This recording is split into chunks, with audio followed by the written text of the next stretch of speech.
حبیب ابراہیم بن محمد رفیع المرغنی سے وہ قرات کلام پاک پیش فرمائیں۔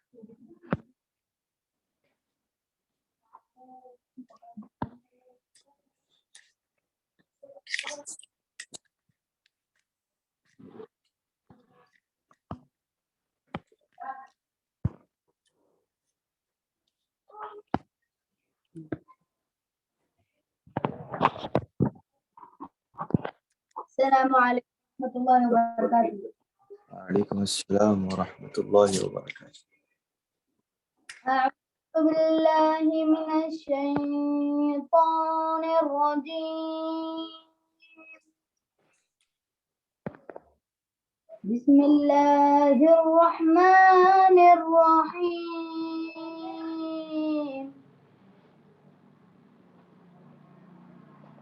وَإِذْ قَالَ رَبُّكَ لِلْمَلَائِكَةِ إِنِّي جَاعِلٌ فِي الْأَرْضِ خَلِيفَةً قَالُوا أَتَجْعَلُ فِيهَا مَن يُفْسِدُ فِيهَا وَيَسْفِكُ الدِّمَاءَ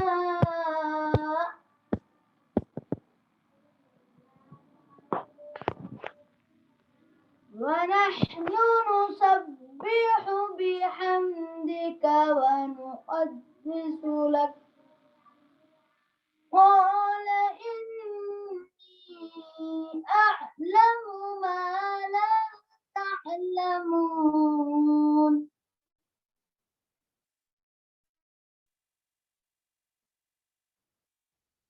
صدق اللہ العظیم۔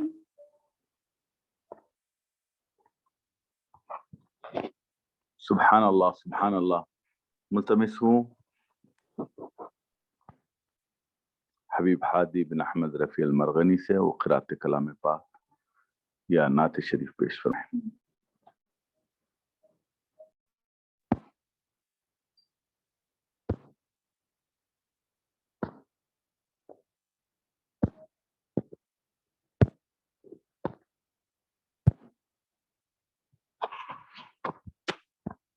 السلام علیکم ورحمۃ اللہ وبرکاتہ۔ جانم فدائے حیدری یا علی علی علی، جانم فدائے حیدری یا علی علی علی، ہے محمد میرا دل تو سینہ علی، میرے جینے کا واحد قرینہ ولی، دین اسلام کا ہے نگینہ علی،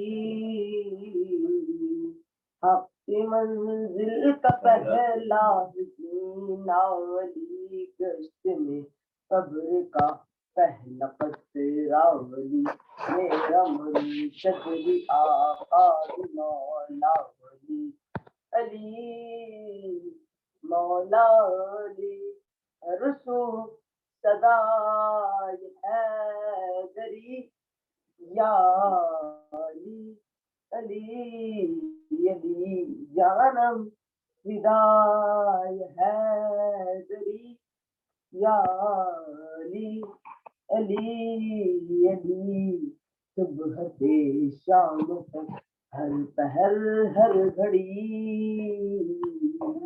لب پہ اپنے رہے نعرہ حیدری، یعنی خیبر سکن یعنی مشکل کشا، بعد اسداں کے ہے دوسرا آسرا، میں مصیبت میں اب کیوں پریشان رہوں، غم کے ماروں کا ہے تو سہارا ولی، علی مولا علی، رمزے بقائے ہاشمی یا علی علی علی، جانم فدائے حیدری یا علی علی علی شکریہ.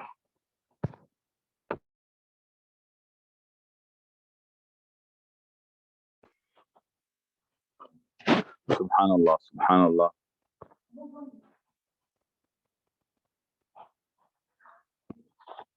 ملتمس ہوں محمد زبیر قادری شتاری سے وہ نعت یا منقبت پیش فرمائے.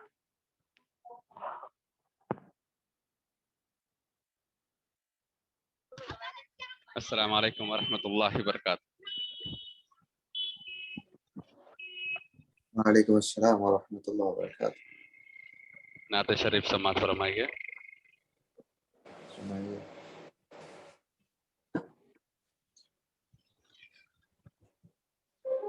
آدم سے لائی ہے ہستی میں آرزوئے رسول، کہاں کہاں لیے پھرتی ہے جستجو اے رسول، تلاش نقش کفے پائے مصطفیٰ کی قسم، چونے ہیں آنکھوں سے ذرات کے کوئے رسول، بلائے لوں میں تیری اے جذبہ شوق صلی علی کہ آج دامن دل کہ آج دامن دل کھچ رہا ہے سوئے رسول، شگفتہ گلشن زہرا کا ہے گلے تر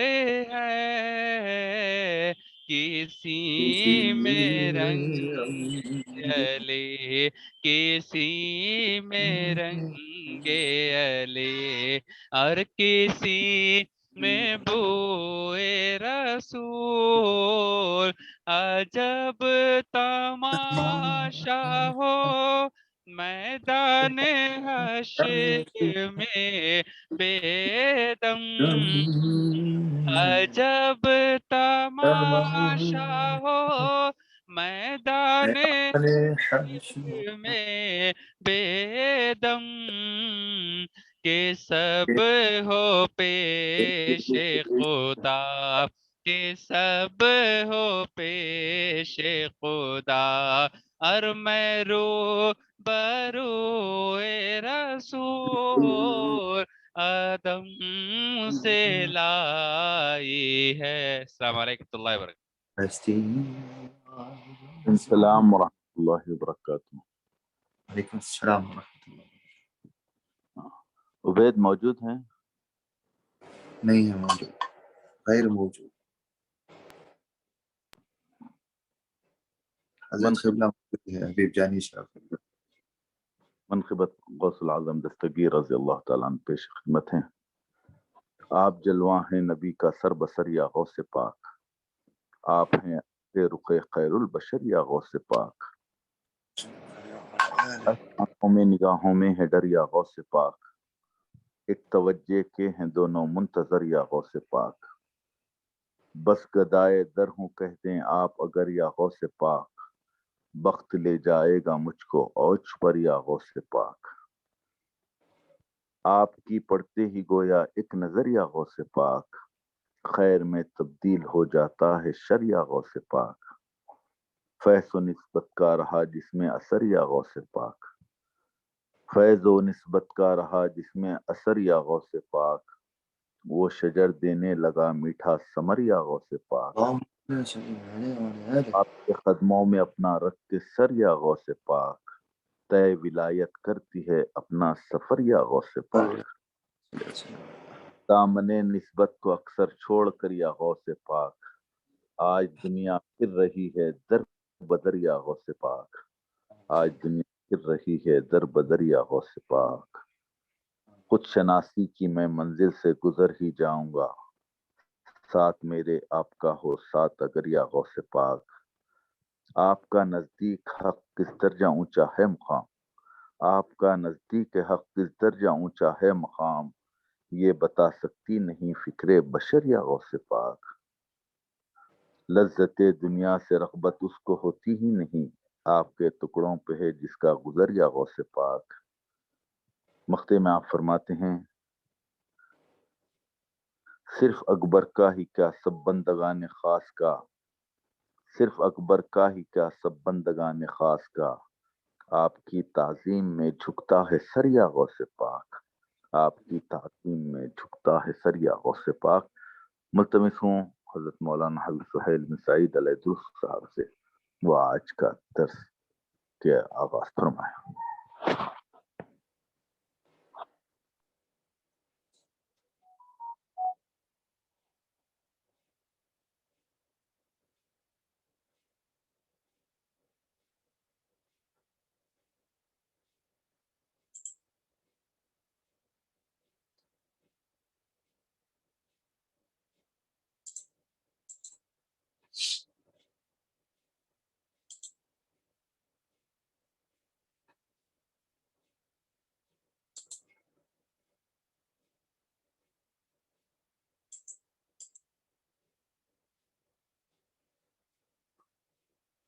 الحمد لله رب العالمين، والصلاة والسلام على سيد الأنبياء وأشرف المرسلين وعلى آله الطيبين الطاهرين وأصحابه الأكرمين الأفضلين أجمعين، أما بعد، فأعوذ بالله من الشيطان الرجيم، بسم الله الرحمن الرحيم۔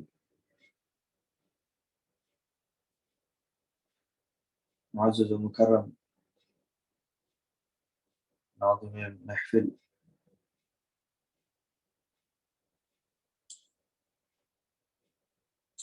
حبیب محمد بن عبداللہ رفیع المدنی حفظہ اللہ، جميع سعادات گرامی قدر، ناظرین سامعین حاضرین کرام، السلام علیکم ورحمۃ اللہ وبرکاتہ۔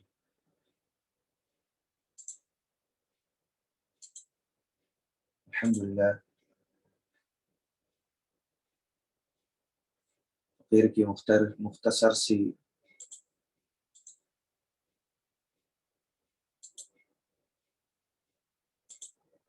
حیدرآباد کے دورے کے بعد دوبارہ واپسی عمل میں آئی،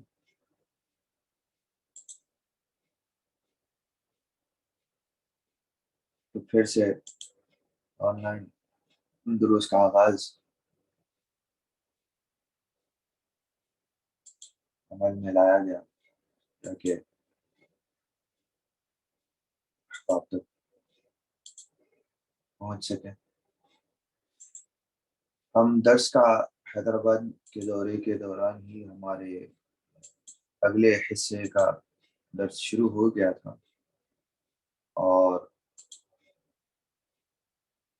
ہم نے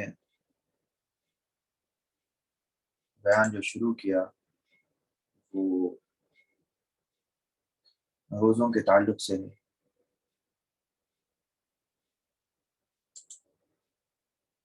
اور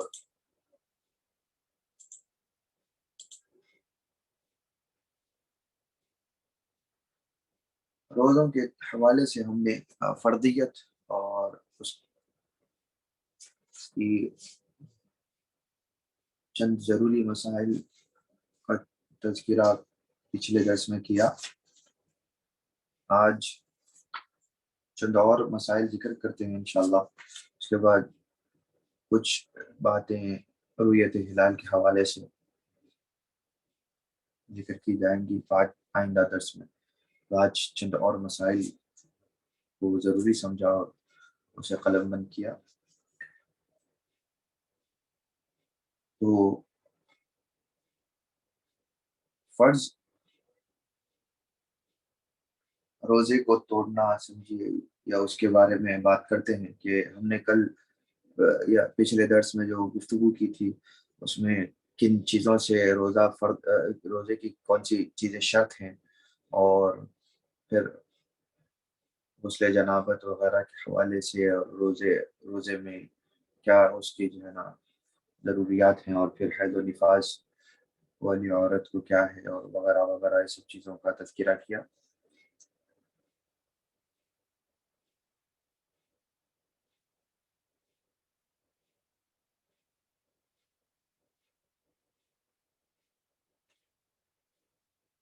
اب یہ ہے کہ جس نے فرض روزے کو جان بوجھ کر توڑا، اس پر یہ واجب ہوگا کہ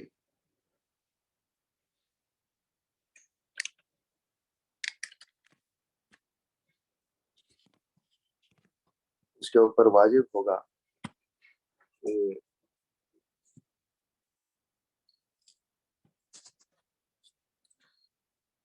شاید جو فیس بک پر دیکھنے والے ہیں، فیس بک پر کنیکٹ نہیں ہو رہا ہے کسی وجہ سے، پتہ نہیں، کوشش کی جا رہی ہے لیکن وہ بتا نہیں رہا ہے۔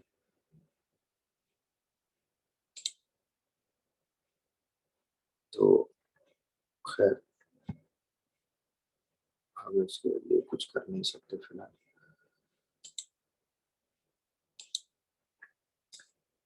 تو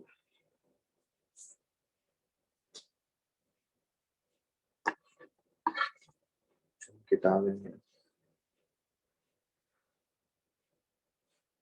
کہ سیٹ اپ کر رہے تھے، تو کتابوں سے مسائل تلاش کرنے میں تھوڑا سا دقت ہوئی۔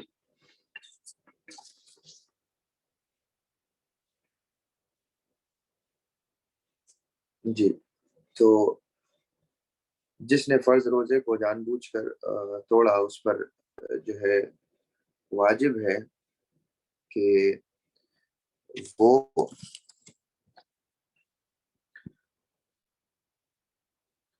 روزے کی فوراً قضا کرے گا۔ جان بوجھ کر توڑنے والا روزے کی فوراً قضا کرے گا۔ اگر کسی نے انجانے میں کچھ کھایا پیا ہے، یا انجانے میں اس سے روزہ ٹوٹ گیا، تو پھر اس کے لیے تھوڑی سہولت یہ ہے کہ قضا تو اس کو بھی کرنی ہے، لیکن وہ اطمینان سے اس کے مزاج کے لحاظ سے روزہ قضا کر سکتا ہے۔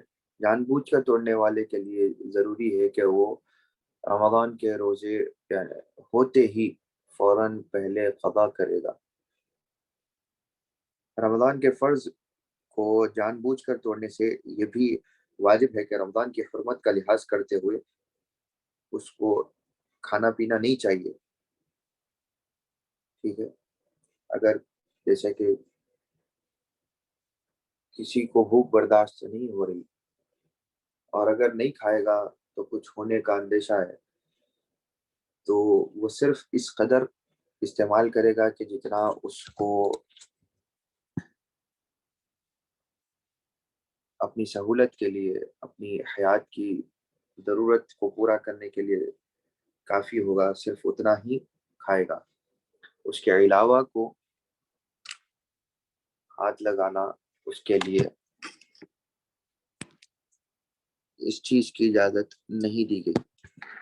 وہ صرف ضرورت کے لحاظ سے استعمال کرے گا، باقی سب دن بھر نہ کھائے نہ پیے۔ فرض روزے کو توڑنا حرام ہے، جس طرح فرض عبادتوں کو توڑنا حرام ہے۔ نفل روزہ توڑنا حرام نہیں ہے، لیکن جو ہے اس کی قضا جو ہے واجب ہے، جس طرح دوسری نفل عبادتوں کو توڑنا حرام نہیں ہے، لیکن اس کا پورا کرنا مستحب ہوتا ہے، اور بغیر عذر کے توڑنا یہ مکروہ ہے۔ توڑنے پر جو حصہ نفل کا گزر گیا اس پر ثواب نہیں ملے گا، اور عذر کے ساتھ اگر کسی عذر ہونے کی وجہ پر اگر توڑے تو پھر ایسی حالت میں